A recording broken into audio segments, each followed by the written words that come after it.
భగవంతుని యొక్క నామ సంకీర్తనం చెయ్యడం నిజానికి చాలా తేలిక, కానీ భగవన్నామ సంకీర్తనం చెయ్యడమే చాలా కష్టం.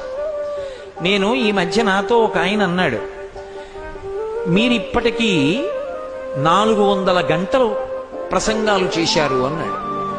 నేను తర్వాత మా ఇంటికి వెళ్ళి స్నానం చేస్తూ చాలా చిన్నబుచ్చుకున్నాను. 400 గంటలంటే 24 గంటలైతే ఒక రోజు. అంటే కనీసంలో కనీసం ఇప్పటికి నాకు 54 ఏళ్ళు వచ్చాయి. 54 ఏళ్ల వయస్సులో నేను భగవంతుడి గురించి చెప్పింది 5 రోజులు కూడా లేదనమాట. 400 గంటలు చెప్పానంతే ఇప్పటి వరకు. అంటే ఎంత కాలం వృధా అయిపోయి ఉంటుంది ఇప్పటికీ.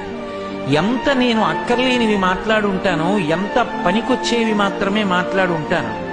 భగవంతుడు మనుష్యునకు ఇచ్చినటువంటి అపూర్వమైనటువంటి సాధనం స్వరపేటిక.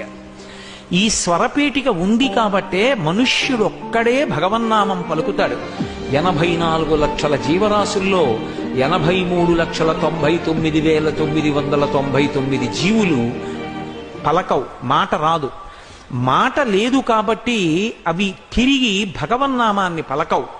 కాని మనుష్యుడు భగవన్నామాన్ని పలకగలడు కాబట్టి తరించిపోతాడు.